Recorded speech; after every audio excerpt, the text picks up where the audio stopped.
骨盆带难用，原来是装错了。今天我来讲这个骨盆带呢，怎么会那么难调呢？那就说像我这样高手啊，这个骨盆带如果变成这样子的话，高手都不靠谱。大家可以看到，我们来计时啊，预备开始。你看像这个调，我就这样，这个，然后呢这里又不对，挡住了，拉，这边也要，好这边还哇这边又不行，对，你看哇搞了那么久，你看搞了那么久也还不够，没有很紧哦，还要再弄，又弄啊这个。所以为什么养护中心这么不喜欢使用官方配置的骨盆带呢？好，那这个其实问题就是在这个日志环，就是这个调整，好像是在帮你调整长度的日志环干扰了你，这边一个，那边一个。那首先建议把其中一个日志环打开，像这样，我们把日志环松开。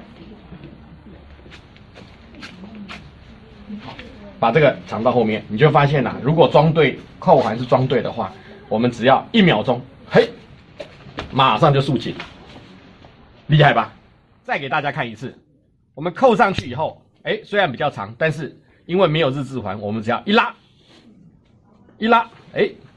，1秒钟的时间就束紧了，这个非常的重要。好，但是有的时候你会发现我把它拉紧哦，怎么又松了？拉紧，它不会自动卡紧呢，这个是为什么嘞？好，那这个问题呢，就是在这个扣环是装错的状态，像这样装错。好，那要怎么装才会正确呢？好，今天来教大家，这个重点第一个，我们可以看到这边有一个切片的角度。好，大家有看到吗？这个切片，这个地方很重要。这个切片呢，必须要向斜下的方向，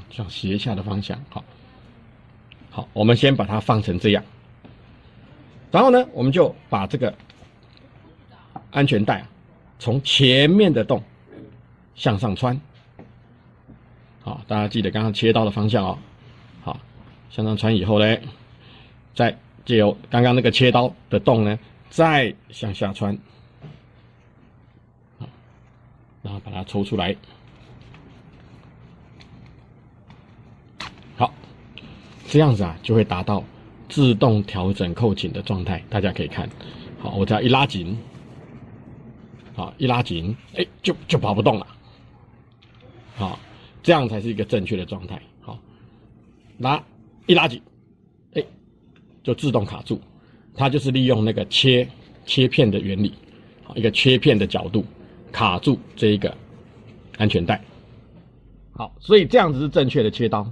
好，那我给各位示范如果翻过来错误的切刀角度呢，像这样，好，那如果你在错误的角度下装，一样这样装的话，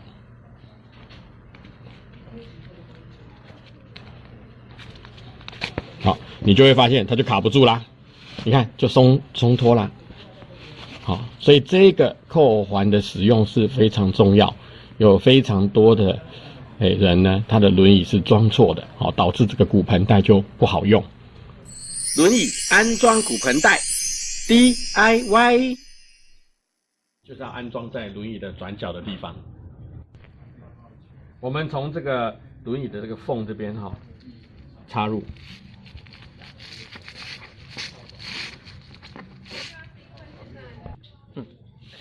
再把刚刚插入的把它拉出来，然后再从另外一边一样的位置再插回去。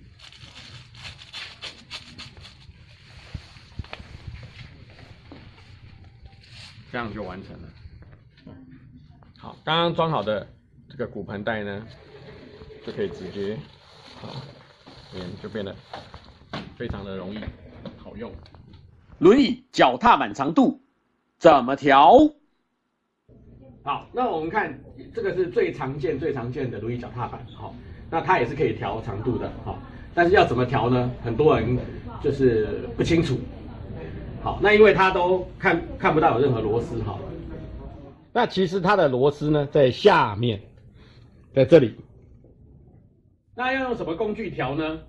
哦，那当然你可以用活动的扳手，好，那其实啊很多原厂在后面哦，它有送工具，好，你看哦，从后面来一抓呀，哇，原来原厂常常有送工具的，好，那这个工具呢是什么呢？是这一个，那就用这个工具呢，我们开始转松，好，这个螺丝，好，好像这样，好，转松它。一转松以后，哇，这个脚踏板你看就可以动了，就可以做长度的拉长或是缩短。那调到我们适当的长度，好，然后我们再把它锁紧就可以了。好，我们再把它锁紧，好，调好长度，然后再把它锁紧，好，锁紧，好，再锁紧，它就固定了。好，那再介绍一种脚踏板长度的调整，好像这一种，那我们可以明显的看到，它这里有很多个洞。这里有一个螺丝，那我们把这个螺丝呢拆掉，那脚踏板就可以长度的调整，好像这样。好，我们把它转松，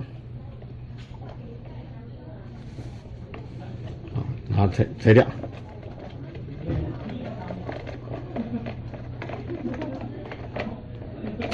好，那这个这个是做长度的调整。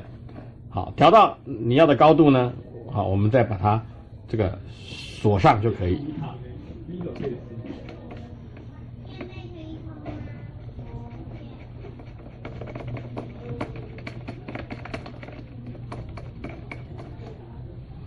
好，再把它锁紧就可以了。好，那像这种的话，它的调整螺丝在这里。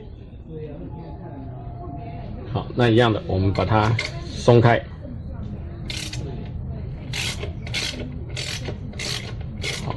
好，松开以后呢，脚踏板就放松了，就可以调整长度了。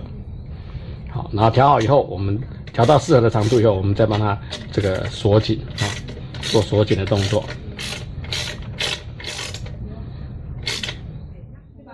好，那考大家哈，我们聪明的同学，你可以看出这个轮椅怎么调吗？哇，那这个更简单，有更贴心的设计，根本不用工具啊，就是这一个，我们就要把这个螺丝呢转松，好，还有弹簧哈，就可以做这个脚踏板的调整了，然后调到你要的高度，再把它锁紧，好就可以了。好，这是特别贴心的设计呢。好，那大家现在了解了怎么调脚踏板了吧？好，那最近啊，我发现原来啊，这个有的人会定时的就知道我 PO 了什么，好，那其实啊就是有订阅了我们频道，好，那这个大家可以看到在这里，好，这影片的下面有一个按钮呢，好，你就把它按下去，好，就会订阅我们聊辅具的 YouTube 频道。那只要我们有新推出的影片呢，好，那你就会主动的。好 ，email 告知你，好，你就会看到我们相关辅具的教学影片了。